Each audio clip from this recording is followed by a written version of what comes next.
안녕하세요. 미주실론 대학의 미준입니다. 9월 27일 오늘의 빅주식 뉴스를 시작합니다. 오늘도 변함없이 미국 주식 투자의 정석을 지키고 있는 미준에 오신 것을 환영합니다. 제가 미리 한번 공지 말씀을 드렸는데요. 이번 다가오는 주말에도 미준 방송은 계속됩니다. 지난 주말에 이어서 초이스 스탁의 김인중 대표님께서 미준에 출연을 해 주시는데요. 이번 방송 굉장히 흥미롭습니다. 초이스 스톡을 이용을 해서 미준 탑픽의 투자 가치를 한번 점검해보는 굉장히 흥미로운 컨텐츠거든요. 이 방송을 함께 해주시는 분들 중에서도 미준 탑픽의 일부 종목을 보유하고 계신 분들이 많이 계실 겁니다. 이런 분들께서는요. 내일 토요일 날 그리고 일요일 방송되는 미준 방송도 꼭 사수해 주시기 바랍니다. 사실 방송 녹화는 어제 목요일 날 진행이 됐습니다. 제가 미준 방송을 올리고 나서 한국 시간으로 밤 9시에 녹화를 시작했는데요. 끝나고 나니까 11시가 넘었더라고요. 그래서 저도 그렇고 특히 김인중 대표님께서 굉장히 피곤하셨을 텐데요. 그럼에도 불구하고 너무나 열정적으로 강의를 진행해 주셨습니다. 나중에 이런 말씀을 하시더라고요. 이번에 미준의 특가를 제공하면서 반응이 너무나 뜨거워서 기분이 굉장히 좀 업되신 것 같습니다. 강의를 굉장히 많이 하셨던 분인데요. 예전부터 내 강의에 좀 가치를 부여하고 관심을 주시는 분들을 위해서 강의하는 거랑 아무런 관심이 없는 사람들을 위해서 강의를 하는 것은 정말 천지차이다. 이런 말씀을 해주셨습니다. 그래서 이번에 미준 채널에 굉장히 뜨거운 반응을 보면서 앞으로도요, 미준 채널에 자주 출연을 하셔서 멤버십 뿐만이 아니라 이 전반적인 미국 투자 관련된 기초적인 강의도 많이 해주시기로 약속을 했습니다. 이번 주말 방송되는 초이스 스탁에 관련된 영상 많은 분들께서 좀 시청을 해주셨으면 좋겠습니다. 그런 의미에서 초이스 스탁에 잠깐 들어가서 제가 새로운 기능 하나를 좀 소개해드리면요. 여기 이슈라는 게 있습니다. 그래서 그날 아침에 일어나서 과연 오늘 가장 중요한 이슈는 어떤 것들이 있는지 여기를 클릭하시면 우리가 찾아볼 수가 있거든요. 여기를 클릭하니까 이제 미국 증시 브리핑도 나와 있고요. 포트폴리오 수익률, 이거는 이제 초이스 스톡에서 추천하는 종목을 가지고 구성하는 포트폴리오가 있거든요. 이러한 포트폴리오의 수익률을 실시간으로 우리가 확인해 볼 수가 있는 거고요. 그리고 밑으로 조금 내려가면 지금 포트에 편입되어 있는 종목의 주요 뉴스도 깔끔하게 정리가 돼 있죠. 자, 그리고 굉장히 재밌는 게 있는데요. 매일매일 새롭게 편입된 종목이 있으면 여기에서 알려줍니다. 어제 같은 경우는 ASML이 편입이 됐거든요. 그래서 지금 현재 초이스 스탁이 보기에는 ASML이 투자 가치가 있다. 매수할 만한 종목이다. 이러한 의견을 제시하고 있습니다. 참고하시면 좋을 것 같고요. 한 가지 더 보여드리겠습니다. 여기 밑으로 내려가면요. 매매 신호가 있습니다. 그래서 오늘의 매매 신호라는 이 버튼을 누르시게 되면 매일매일 지금 매수를 해야 되는 종목 그리고 매도를 해야 되는 종목의 이름이 나오는데요. 지금 매수 종목은 20건이고요. 그리고 매도해야 되는 종목이 100건이 넘습니다. 여기 잠깐 클릭을 해보시면요. 비자라든지 엑슨모빌, 어도비도 나오고요. 파이자 그리고 밑으로 조금 더 내려오면 제너럴 모터스, GM이 나옵니다. 따라서 이런 종목을 보유하고 계신 분들은 지금 수익을 실현할 만한 단계에 와 있다. 이렇게 이해가 가능하겠죠. 자, 여러모로 굉장히 유용한 툴입니다. 우리가 투자를 하면서 매수 시점을 잡고 매도 시점을 받는 게 너무나 어렵잖아요. 이러할 때 좀 도움을 받을 수 있는 한 가지의 툴을 우리가 발견했다라는 느낌이 들고 있습니다. 오늘 보내드리는 영상에도요, 설명글 그리고 또 댓글을 통해서 제가 40% 미준 특가 할인 혜택의 링크를 걸어드리도록 하겠습니다. 많은 참여를 부탁드립니다. 자, 그러면 9월 27일 준비된 오늘의 빅주식 뉴스 바로 시작합니다. 오늘도 어제 미국 증시의 시황부터 정리하도록 하겠습니다. 가장 먼저 S&P 500 맵을 보시면요. 어제 역시도 아주 기분 좋은 장세가 펼쳐졌습니다. 일단 시장의 폭이 굉장히 넓었죠. 떨어진 종목의 수는 굉장히 제한적이고요. 대체적으로 동반 상승하는 많은 종목들이 발견이 됩니다. 특히 가장 밝은 녹색을 발견할 수 있는 부분은 여기 세미컨덕터죠. 반도체가 가장 좋았는데요. 거의 대부분의 종목이 상승을 했죠. 어제 이렇게 반도체가 좋을 수밖에 없었던 이유는 우리가 잘 알고 있는 것처럼 바로 마이크론 테크놀로지의 어닝 덕분입니다. 어제 방송에서 전달해 드린 것처럼 마이크론 테크놀로지가 대박 어닝을 발표하면서 혼자 14.7% 폭등 추세를 만들어냈고요. 덕분에 AI 수혜주들이 동반 상승할 수 있는 굉장히 기분 좋은 하루였다. 이렇게 정리가 가능합니다. 자, 이렇게 연일 주가가 상승을 하면서 시장 폭도 굉장히 좋아졌는데요. 보시면 무려 80.5일입니다. 지금 시장을 구성하고 있는 500대 기업 중에 무려 80.5%의 주가가 50일 이평선 이상으로 형성이 되어 있는 거죠. 그리고 장기적인 추세를 봐도요. 77.93%의 주식이 장기적으로 모멘텀이 뛰어나다. 따라서 지금은 대세 상승장일 뿐만 아니라 단기적으로도 주가가 급등하는 굉장히 기분 좋은 장세라는 것을 다시 한번 확인해 볼 수가 있겠습니다. 따라서 Fear and Greed 인덱스, 공포 탐욕 지수는 더 올라갔겠죠. 보시는 것처럼 70을 넘어섰습니다. 이제는 72인데요. 75를 넘어가면 극적인 탐욕이잖아요. 따라서 조금씩 시장에서 포모가 발생하고 있다. 이제는 탐욕이 조금씩 넘쳐나고 있다. 기분 좋은 소식을 여러분들께 전달해 드릴 수가 있겠습니다. 3대 지수의 움직임입니다. 다우존스가 0.62% 올라가면서 가장 좋았고요. 두 번째로 S&P 500이 플러스 0.40, 나스닥도 0.60% 기분 좋게 상승했습니다. 마지막으로 비트코인을 보시면요. 무려 3% 이상 올라가면서 6만 5천을 넘어섰습니다.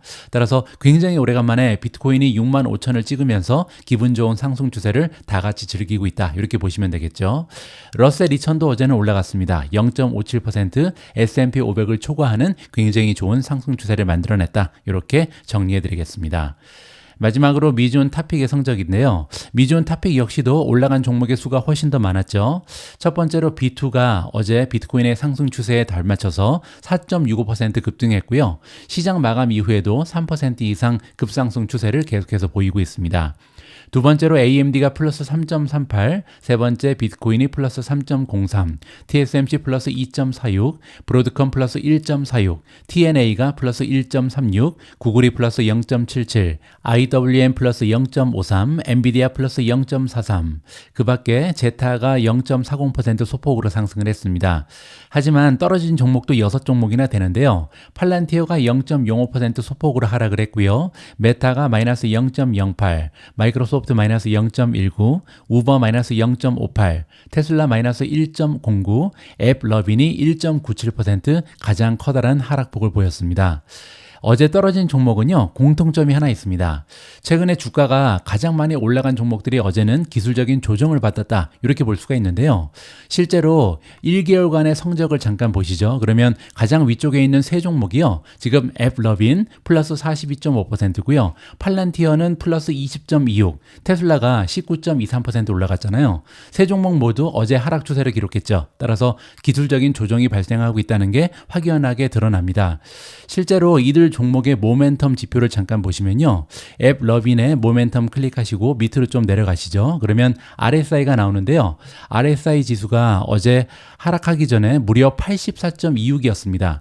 보통 RSI가 70을 넘어가면 과매수잖아요. 따라서 과매수를 넘어서 앱 러빈은 굉장히 극적으로 과매수 됐었다. 따라서 어제 주가가 하락할 수밖에 없었다. 이런 식으로 우리가 정리를 해볼 수가 있겠죠. 다른 종목도 한번 보겠습니다. 두 번째로 팔란티어가 나오는데요. 팔란티어 역시도 과매수였습니다. 모멘텀을 들어가서 가장 밑으로 내려가시면요. RSI 지수가 어제 하락하기 직전까지 굉장히 높았습니다. 79.53입니다. 따라서 거의 80을 육박하는 굉장히 높은 렐러티브 스트렝스 인덱스를 보였고요. 따라서 기술적인 조정을 받을 수밖에 없었다. 이런 식으로 이해가 가능합니다. 어제 미국 증시를 이끌었던 것은 반도체 섹터입니다. 마이크론 테크놀로지가 대박 어닝을 발표하면서 아주 오래간만에 기분 좋게 AI 수혜주들이 시장을 이끌었는데요. 한 가지 더 우리가 고려해야 할 부분이 있는데 시장의 폭이 굉장히 좋았잖아요. 따라서 어제는 반도체뿐만 아니라 전반적으로 많은 종목들이 동반 상승을 했습니다. 거기에는 마이크론 테크놀로지 말고 또 다른 호재가 있었다는 건데요. 바로 경제적인 뉴스였죠. 바로 여기 나와 있는 미국의 실업수당 청구 건수인데요. 4개월 만에 최저치를 기록했습니다. 그 얘기는요, 리세션 없다, 확신을 들 만큼 굉장히 좋은 수치가 발표가 된 거죠.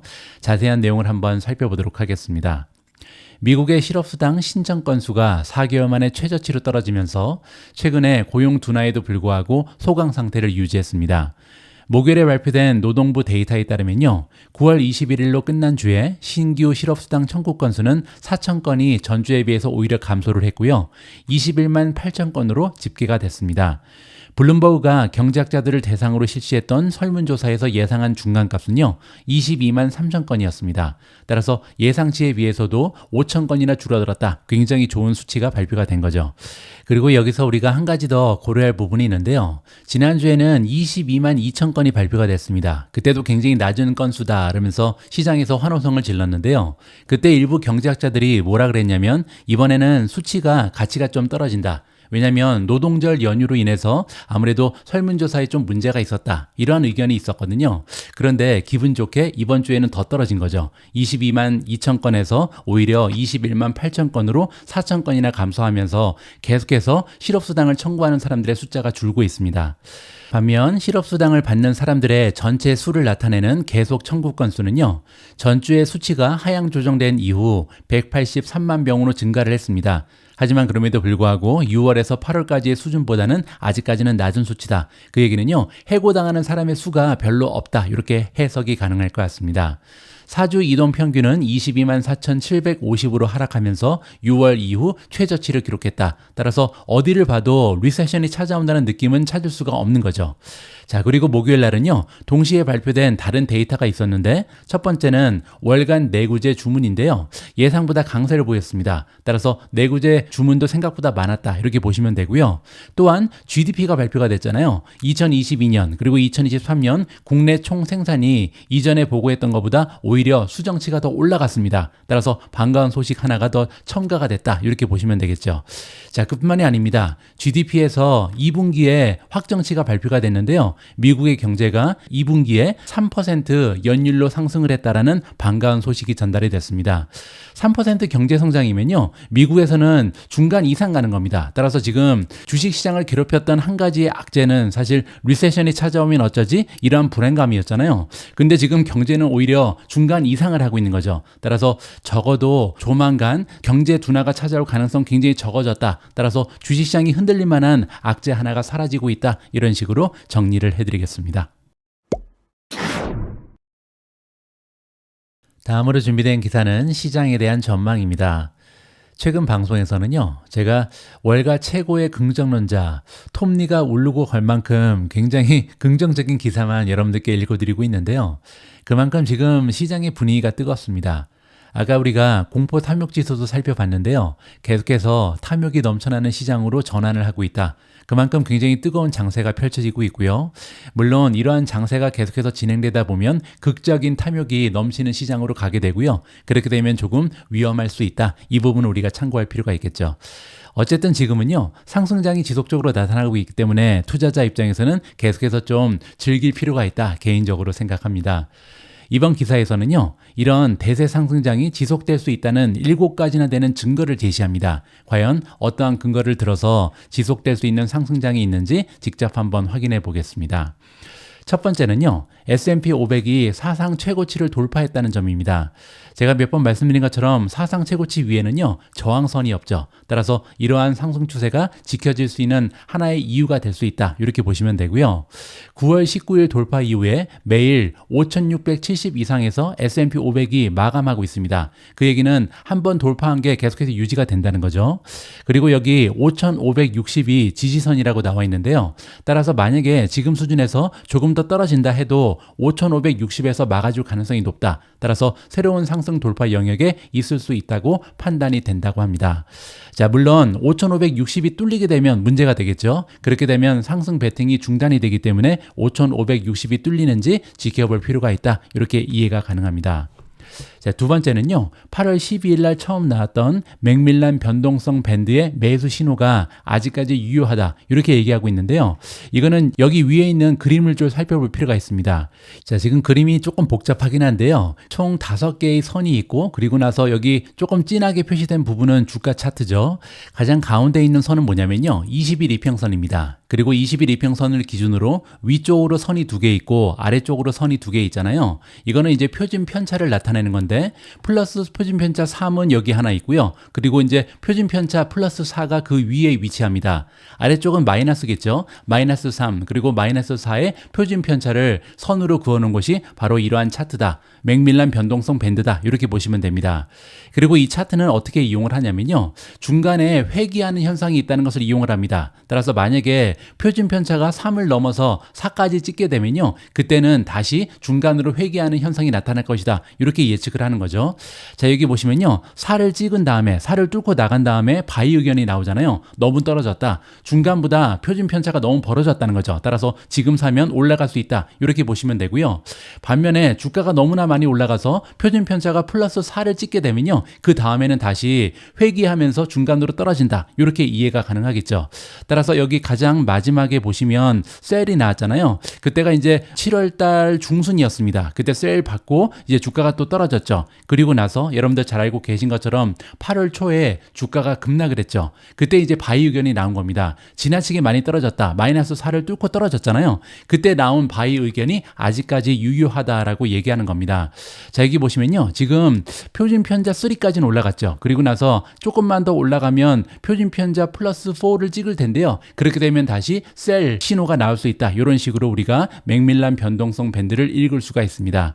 이 포지션은 몇 차례 롤업이 되었으며 이 신호의 목표치는 현재 5,800 부근에 플러스 4 시그마다. 플러스 4 시그마가 이제 표준편차가 4까지 올라가는 걸 얘기하는 거죠. 따라서 5,800까지는 팔지 마라. 그때까지는 상승을 즐겨라. 이러한 식으로 해석이 가능합니다. 자, 세 번째는요. 풋콜 비율입니다. 풋 옵션을 사는 사람이 많은지 아니면 콜 옵션을 사는 사람이 많은지 비율을 보는 거잖아요. 풋 옵션이라는 것은 하락에 베팅하는 거고요. 콜 옵션이라는 것은 상승에 베팅하는 겁니다. 그리고 이렇게 풋, 콜 레이시오가 정점을 찍고 떨어질 때 그때 이제 바이 신호가 나오는 겁니다. 왜냐하면 드디어 이제 분위기가 반전된다. 상승을 점치는 사람들이 많아지고 있다. 이렇게 우리가 분위기를 파악해 볼 수가 있는 거잖아요. 자, 그런데 여기에서는요. 지금 현재는 중간치입니다. 약간 횡보하는 모습을 볼 수가 있잖아요. 이 횡보하는 모습을 보이다가 계속해서 떨어질런지 아니면 여기서 올라가는 모습을 보일지 이 부분이 굉장히 중요하겠죠. 자, 여기 보시면 만약에 올라가게 되면 셀이 나올 수도 있거든요. 조금 더 우리가 풋콜 레이시오를 지켜볼 필요가 있다. 여기서 아래로 계속 떨어지면 괜찮은 거고요. 위로 올라가게 되면 그때는 주식을 팔아야 되는 신호로 바뀔 수 있다라고 이해가 가능합니다. 자, 네 번째 이유입니다. 시장 폭인데요. 상당히 강세를 유지하고 있다. 우리가 이미 확인을 했죠. 지금 현재 S&P 500을 이루는 500대 기업 중에 50일 이평선 이상으로 주가가 올라간 종목이요. 80%를 넘어가죠. 따라서 굉장히 좋은 강세를 보이고 있는 것이 바로 시장의 폭이다. 이렇게 보시면 됩니다. 자, 다섯 번째는요. 누적 거래량 폭입니다. 영어로 CBB라고 부르는 거죠. 자, CBB는요. 올라가는 종목, 상승하는 종목의 거래량 빼기 떨어지는 종목의 거래량을 보는 겁니다. 따라서 상승하는 종목의 거래량이 많으면 많을수록 상승 추세, 모멘텀이 강력하다. 이렇게 주장할 수가 있는 거죠. 자, 그런데 지금 CBB가요. S&P 500과 함께 최고치를 경신하고 있습니다. 따라서 상승 돌파를 더욱더 확인시켜주고 있다. CBB는요. 여기 보시는 것처럼 8월 23일 이후 7번이나 사상 최고치를 경신하면서 강력한 모멘텀을 지키고 있다. 이렇게 정리가 가능합니다. 자, 여섯 번째입니다. 뉴욕 증권 거래소, 미국 증시에서 신고가를 이루고 있는 종목의 수가 계속해서 신저가를 보이는 종목의 수를 압도하고 있다고 합니다. 따라서 상승 추세가 도드라지는 종목의 수가 훨씬 더 많다는 거죠. 이 지표 역시도 주식에 대해서 여전히 강세를 가리키고 있습니다. 만약에 뉴욕 증권 거래소에서 이틀 연속으로요. 신저점이 신고점보다 많아지게 되면 그때는 이제 강세장에서 후퇴를 할 수 있다. 분위기가 바뀌는 하나의 신호가 될 수 있다. 이 부분을 우리가 참고할 수가 있겠죠. 자, 일곱 번째입니다. 빅스 지수가 나오는데요. 빅스는 혼조세를 보인다고 나와 있죠. 혼조세란 얘기는 좋은 신호도 있고 좋지 않은 신호도 있다. 이렇게 우리가 이해가 가능한데요. 일단 좋은 신호는 뭐냐면요. 9월 5일 날 스파이크 피크가 나왔습니다. 그 얘기는요. 변동성 지수가 이렇게 갑자기 급격하게 올라가면 그거는 매수 신호다. 이렇게 볼 수가 있거든요. 따라서 지금 굉장히 빅스 지수가 갑자기 올라가면서 좋은 매수 신호가 발생했었다. 이건 긍정적이죠. 자, 그런데 문제는요. 지금 아직까지도 빅스 지수가 200일 이평선 이상에서 거래가 되고 있습니다. 제가 방송에서 여러 번 말씀드린 것처럼 변동성 지수가 200일 이평선 이상에 있으면 그거는 매도 신호로 작용을 하거든요. 따라서 아직은 아주 조금 위에 위치해 있기 때문에 조금씩 떨어지면서 조만간 200일 이평선 아래로 떨어진다면 그때는 강세를 보일 수 있는 한 가지 이유가 더해진다. 이런 식으로 긍정적으로 해석이 가능합니다. 자, 따라서 요약하면요. 대부분의 지표가 강세를 보이고 있으므로 핵심 강세 포지션을 추천한다. 지금은 주식을 팔 때가 아니라 조금 더 기다려야 된다. 지금은 상승장을 즐기는 그런 시기다라고 정리가 가능합니다. S&P 500이 5670 이상으로 계속 마감하는 한 이러한 추세는 유지될 수 있다는 것이 기술적 전문가의 의견이다라고 마무리를 해드리겠습니다. 다음으로 준비된 기사는 팔란티어 관련된 뉴스인데요. 좋은 뉴스는 아닙니다. 팔란티어의 창업자 피터 틸이 6억 달러 규모의 팔란티어 주식을 매각했다라는 소식인데요. 자, 자세한 내용을 한번 살펴보도록 하겠습니다. 피터 틸이 이번 주에 거의 6억 달러에 달하는 팔란티어 테크놀로지의 주식을 매각하면서 올해 총 처분 금액이 10억 달러를 넘어섰다고 합니다. 규제 당국에 따르면요, 그는 이번 주 3일 동안 1,600만 주 이상을 매각했고요. 3월 그리고 5월 달에 매각한 2천만 주에 더해서 추가적인 매도라고 파악이 가능합니다. 팔란티어는 지난 12월에 피터 틸이 상장사 경영진이 일반적으로 매각 일정을 잡는 데 사용하는 거래 계획을 채택했다, 이렇게 공개한 적이 있습니다. 그때 미리 우리한테 얘기한 거죠. 지금부터 피터 틸이 주식 팔 거야, 이렇게 우리한테 공표를 했는데요. 이때 억만장자는 최대 2천만 주를 매각할 예정에 있었습니다. 자, 그런데 5월 달에 또 발표가 나오죠. 2,860만 주에 달하는 두 번째 거래 계획을 채택했다, 이렇게 발표가 나왔죠. 자, 그런데 잠깐 보면요, 2,860만 주를 팔 거라고 계획을 채택했는데 지금 판 거는 1,600만 주입니다. 따라서 아직까지 조금 더 팔 게 남았다. 1,200만 주 이상을 추가적으로 매도할 가능성이 높다. 부정적으로 해석이 가능한 거죠. 서류에는요, 피터 틸이 주식을 매각한 이유나 그 돈으로 무엇을 할 계획인지는 공개되지 않았습니다. 다른 데 투자할 가능성이 높겠죠. 피터 틸은 팔란티어를 공동 설립했고요. 124억 달러의 재산을 보유하고 있는 억만장자다, 이렇게 보시면 됩니다. 팔란티어는 이번 주에 S&P 500에 추가됐습니다. 그러면서 주가가 정말 신나게 달렸죠. 주가는 올해 들어서 지금까지 2배 이상 올라간 상황입니다. 자, 밑에 보시면요, 제가 팔란티어 테크놀로지의 최근 내부자 거래 활동을 찾아놨습니다. 여기 점선 아래로 보시면 매도가 나오죠. 빨간색으로 표시가 되어 있고요. 푸른색이 매수입니다. 하지만 한 가지 우리가 참고해야 될 부분은 뭐냐면요, 매수는 스톡 옵션을 포함합니다. 따라서 여기 직원들이 스톡 옵션 받을 때 이게 매수로 기록된다는 점은 우리가 좀 감안을 할 필요가 있고요. 따라서 전반적으로 봤을 때 매도량이 훨씬 더 많죠. 네거티브, 굉장히 부정적인 거래 활동이 발견된다, 이렇게 정리가 가능합니다. 아직까지 팔란티어는요, 모멘텀이 많이 떨어지진 않았죠. 4개의 지표만이 매도를 주장하고 있고요. 8가지는 중립, 14가지는 매수를 주장하고 있습니다.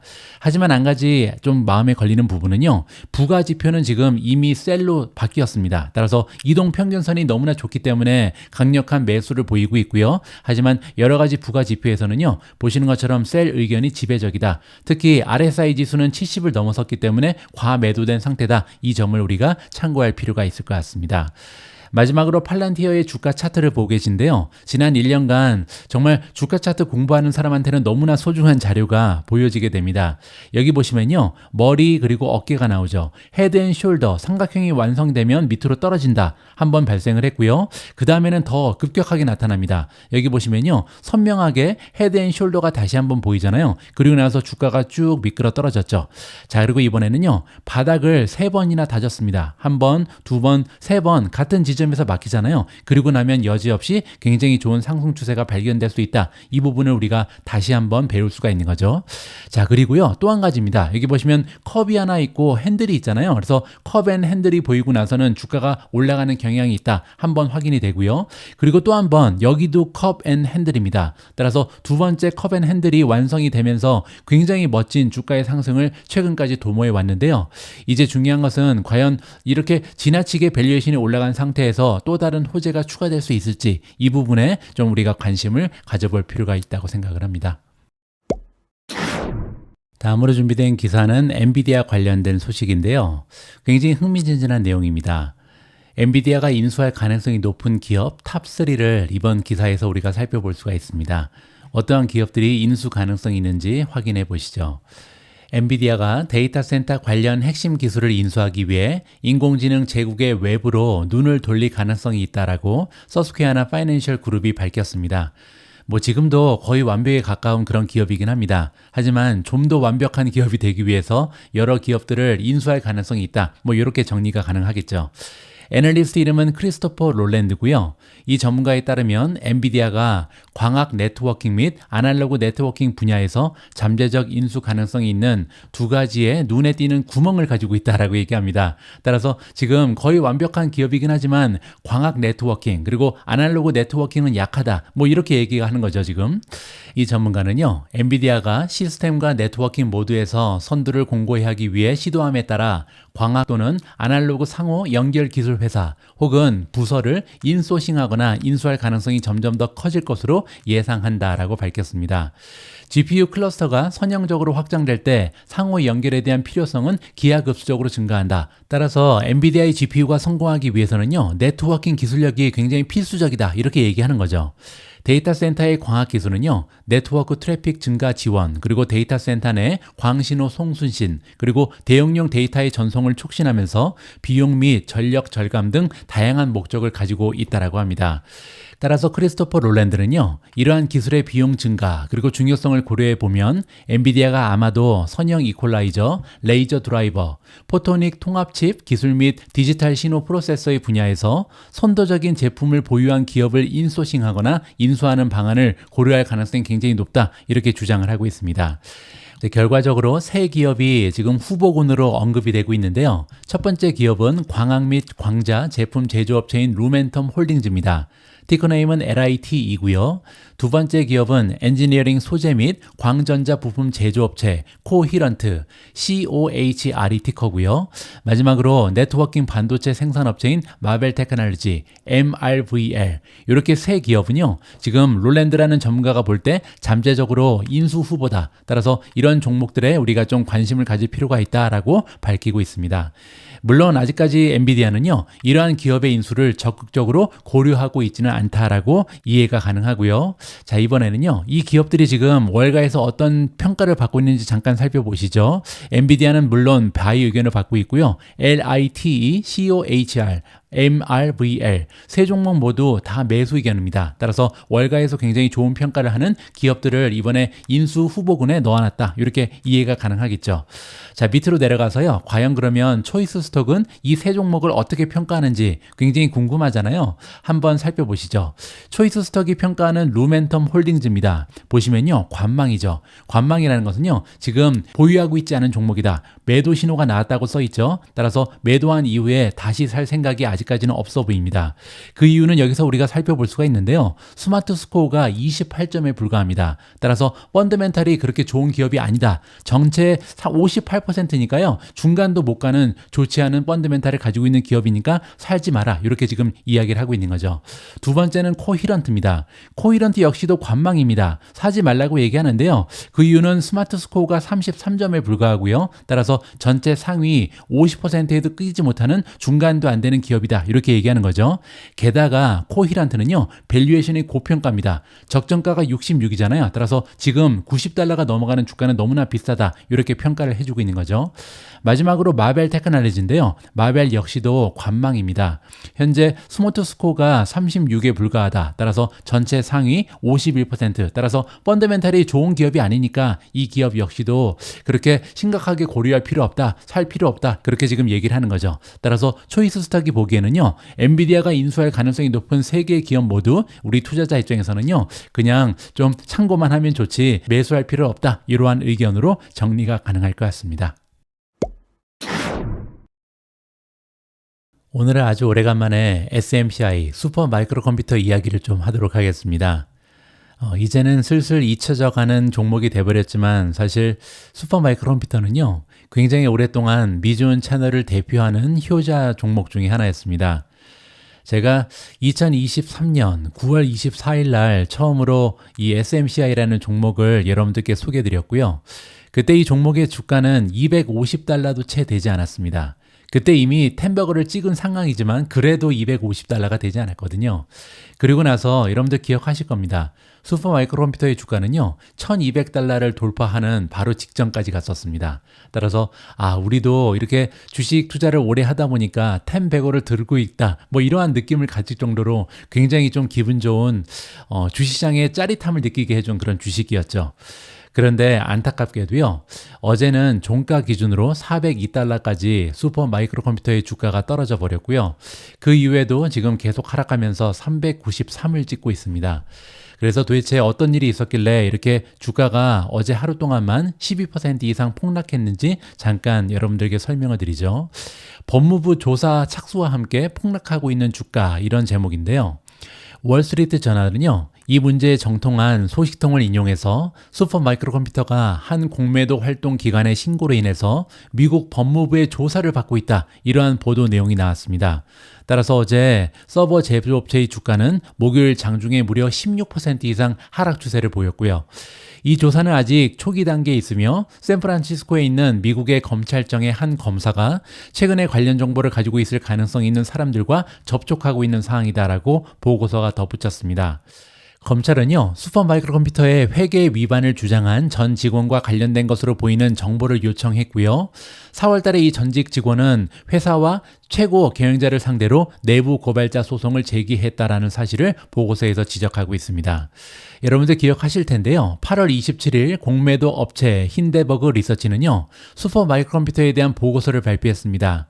월스트리트 저널에 따르면요, 이 보고서는 부분적으로 전 직원인 밥 루옹의 주장이 들어가 있고요.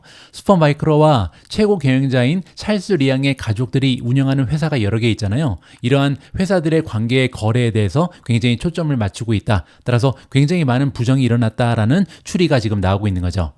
지난달 슈퍼마이크로는요, 연례 10K 보고서를 제때 제출하지 못할 것이라고 발표했습니다. 그때 이제 난리가 났죠. 그렇지 않아도 공매도 레포트의 내용이 너무나 나빠서 이 내용이 사실이면 어쩌지? 이렇게 불안감에 떨고 있었던 투자자들이 굉장히 많았잖아요. 그런데 보고서를 제때 제출하지 못한다, 이런 발표를 했기 때문에 정말 이러한 것은 루머가 아니라 사실이구나, 이러한 확신이 점점 더 커졌다, 이렇게 이해가 가능하겠죠. 따라서 이 발표로 인해서 투자자와 애널리스트들의 강한 반발을 받은 바가 있고요. 밥 루옹은요, 슈퍼마이크로가 과거 회계 위반과 관련된 여러 직원을 해고했다가 다시 고용했다, 이렇게 주장을 했고요. 소송을 제기한 바가 있습니다. 히덴브루크는 보고서에서 같은 점을 강조했고요. 우크라이나 전쟁이 시작된 이후 미국의 제재에도 불구하고 슈퍼마이크로 제품이 러시아에 있는 회사로 배송된 사례를 발견했다, 이렇게 언급을 했죠. 이 부분에 대해서는 제가 예전에 이 보고서 내용을 상세하게 여러분들께 전달을 해드린 적이 있습니다. 슈퍼마이크로는 법원에 루옹의 소송을 보류하고 그의 청구를 중지해달라, 이러한 요청을 지금 올린 사항이고요.